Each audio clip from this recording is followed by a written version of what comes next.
In this episode, I wander down another side track, across a small bridge. I come across more of the destruction from the recent typhoon and the people who lost their homes from it.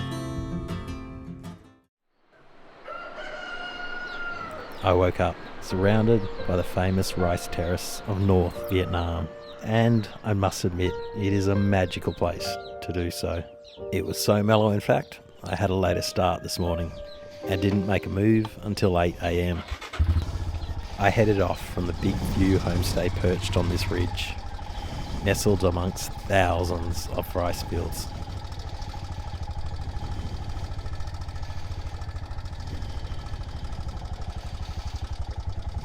Imagine how many of these little tracks there are which aren't on any map. You could get lost here exploring them for days.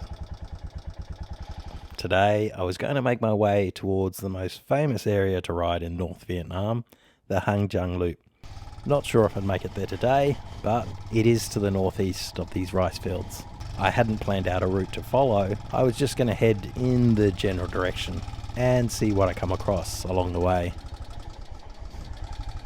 What a cool labyrinth of a track.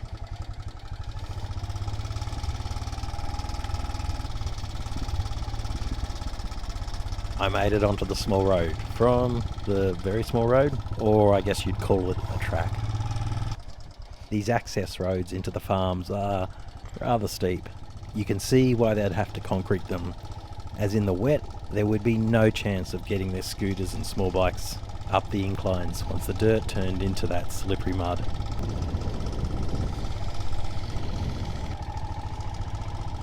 The harvest was in full swing.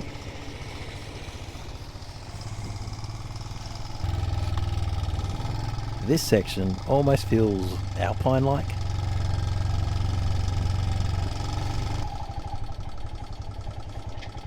I made it down onto the main road, now to head north. That house definitely has great water views.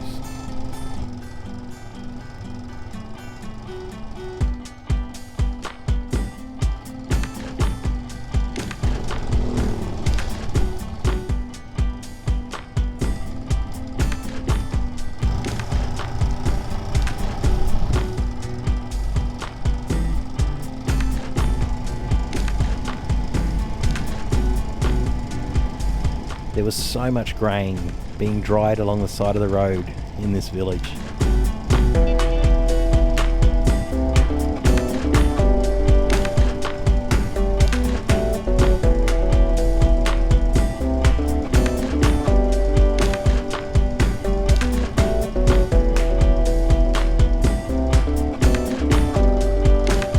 I came across both cows and water buffaloes.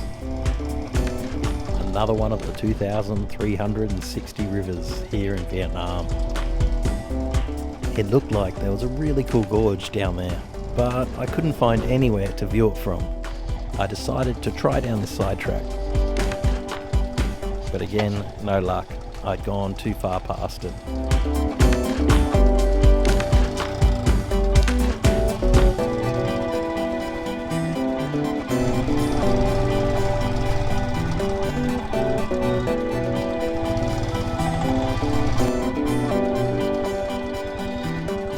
Now, that looks like something worth investigating.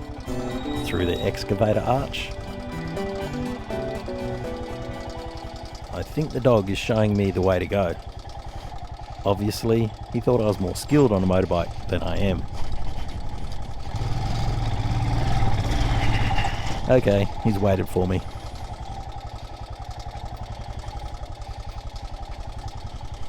How awesome is this river track?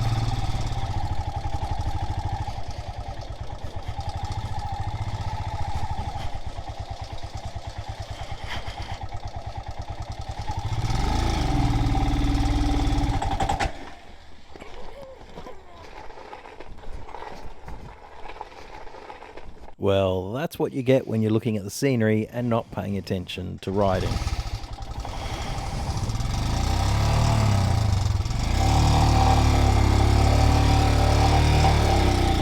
should really pay attention to being in the right gear.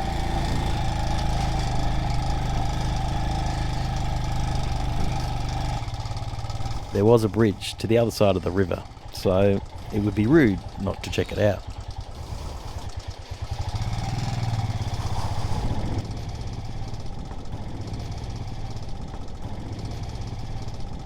The bridge led to a small group of houses on the other side.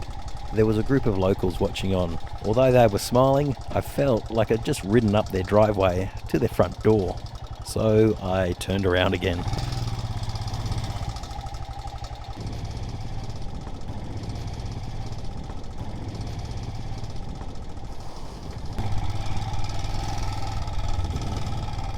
I was looking down at that gorge and couldn't really find an access point. Then I saw that bridge. First I thought it was under construction, then it looks like it's actually been washed away, or half of it.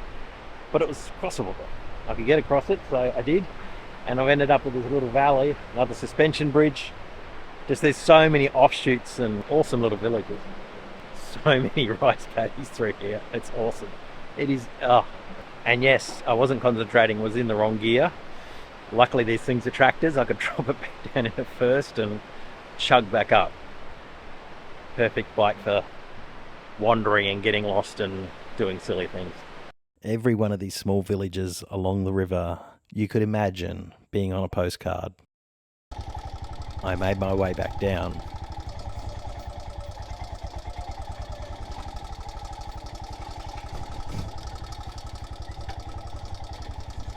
That bridge has definitely taken a beating.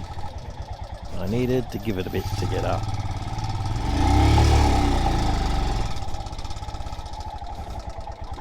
The water must have been a torrent coming down here to rip this bridge apart.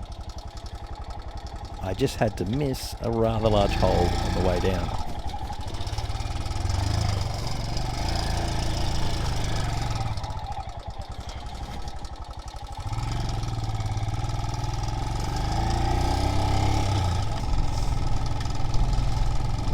What a cool little village.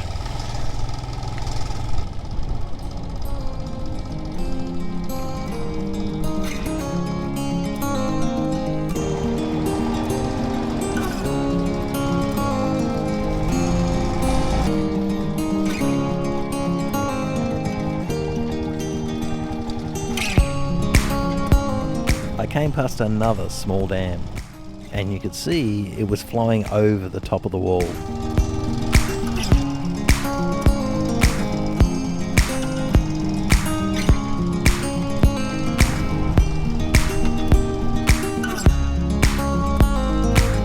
It's wild how these rivers cut these hills in half. I bet from above the river looks like a giant snake. I continued winding my way along the riverbank for a while longer, until I came to a section that opened right up into open fields.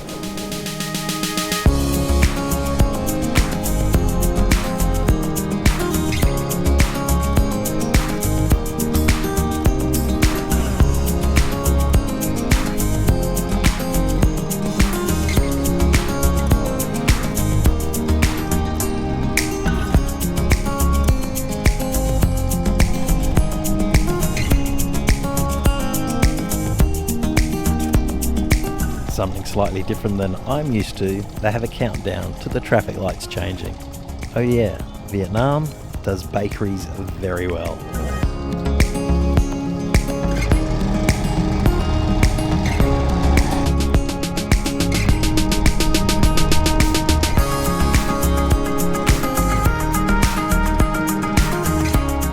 The plan was to head north and then east, but it seems I was on a road heading up over the mountain range which was already heading east.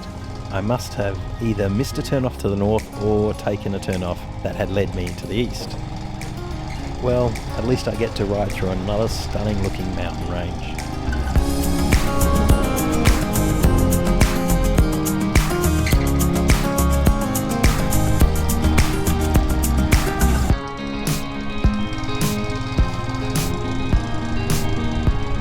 A lot of the roadworks here looked more like they were upgrading the road compared to the other parts where it looked like they were repairing them from the storm.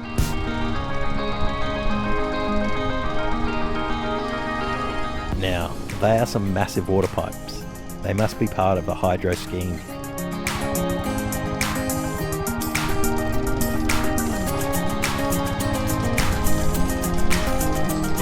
Definitely the rule of tonnage applies. Whoever has the most gets the right of way.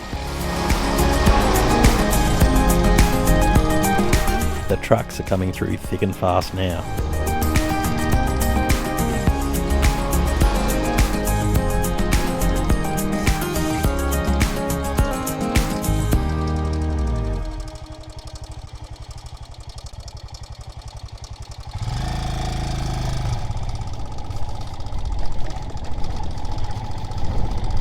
Again, I came upon another dam. Vietnam has more than 7,000 dams, including over 750 large dams and more than 6,000 small ones. More of that slushy mud.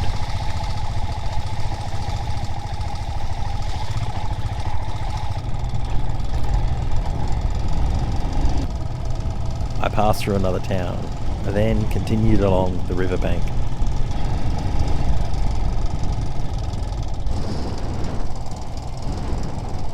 I came upon this lady who was carrying a rather large pig on the back.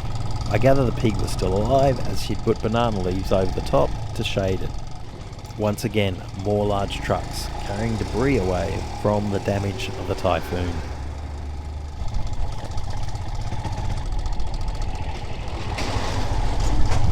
You could see on the mountain on the other side an extremely large section of the landslide.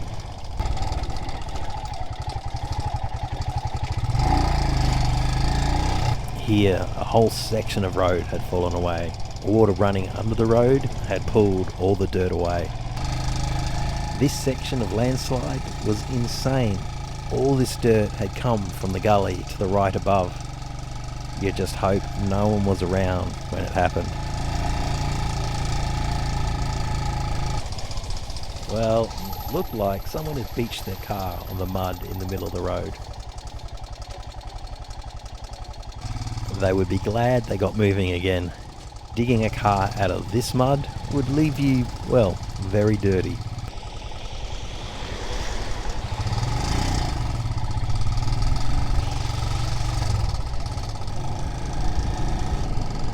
I had made it to the town of Bao Yen.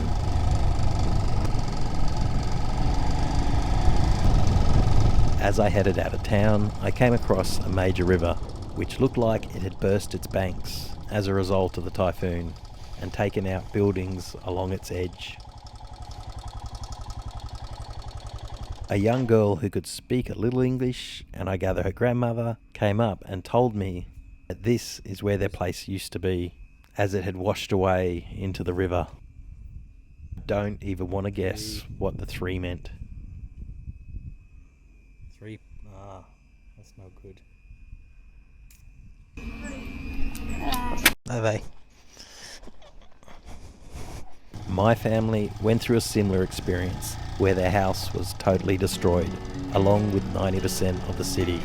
And I can still see that the experience of trauma affects them all these years later. So I hope these people can rebuild their lives again and it not be too traumatic.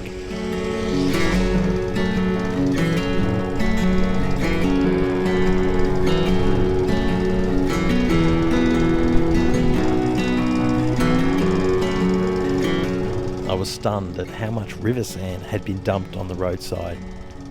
It was over the height of my shoulders. It's wild seeing how much damage that storm has caused with basically the flooding of this river. There's like feet of sand and soil on the side of the roads. It would have been scary.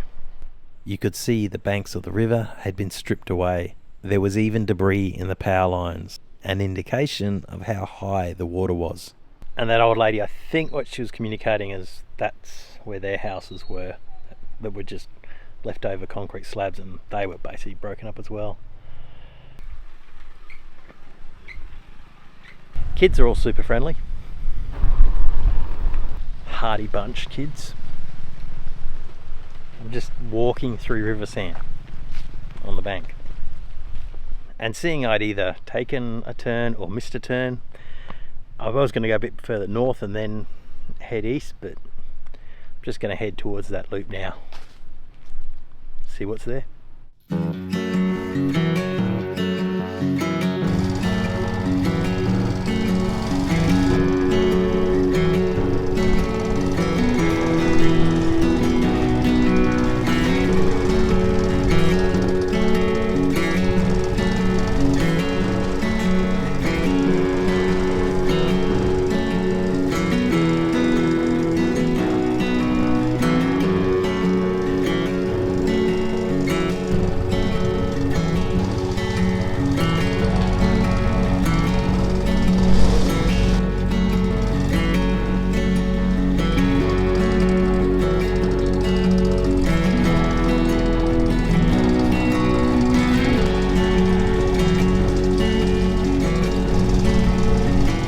I stopped while an excavator cleared the road of more soil from another landslide. The excavator operator was kind enough to pause to enable me to ride through.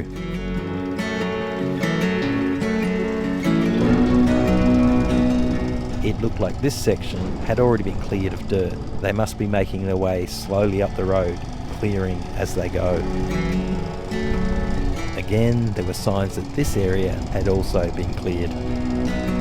I came upon this area where there were hundreds of thinly sliced pieces of wood drying along the side of the road.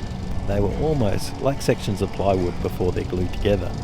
It seems that it's not just grain, corn, grass and bark drying along the roads in Vietnam.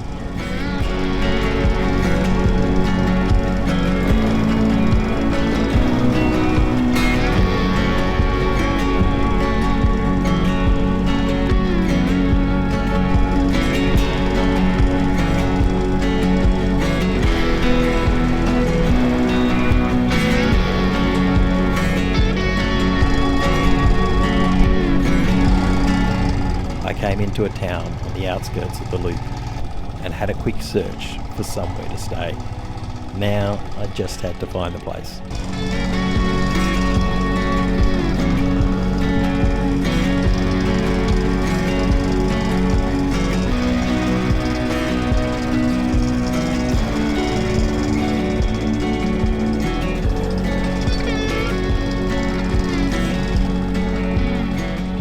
The homestay was somewhere here.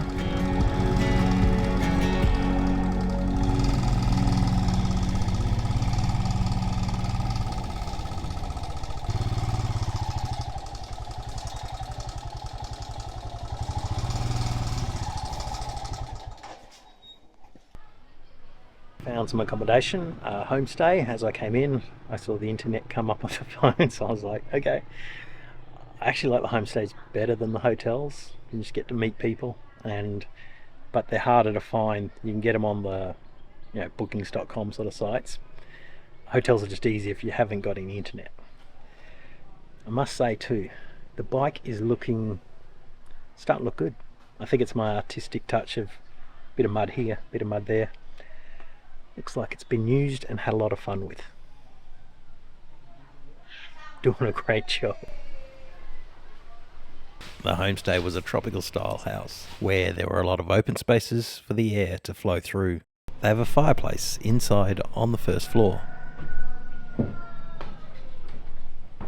The upstairs part of the house is all made of wood.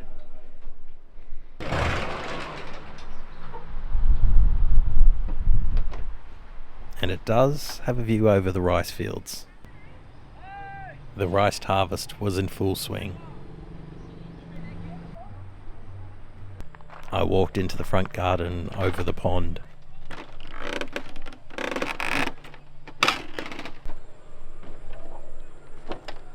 Couldn't really wear my riding boots inside, so I've got these very comfortable green things on. How cool is the view from this homestay? Another spectacular spot. I think this one's $12 for the night. I think the food's $6 for a dinner. So you're going to see what's provided. He said it's Vietnamese and rice, so whatever Vietnamese is, we'll find out. So this is the town where the loop starts, so I'll do some research tonight and see what I can find on it. Haven't had the time to really look into it too much. Been told there's an old town somewhere and a really cool gorge and a couple of river crossings, so we'll see. I think they're bridges, but we'll see. Do some research and see what I can find.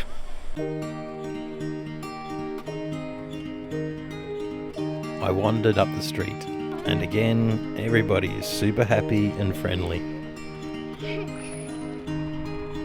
When I got back, it was time to eat.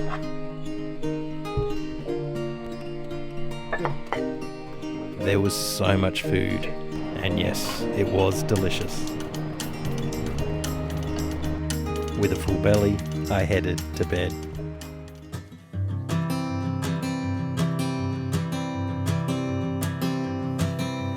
Oh my love. In the next episode, I wander down a dirt track. I continue through some very windy roads where I get my first glimpse of the iconic hills of the north, and I end up staying in a town in the mountains, which I explore. No, my love, don't worry about the cold.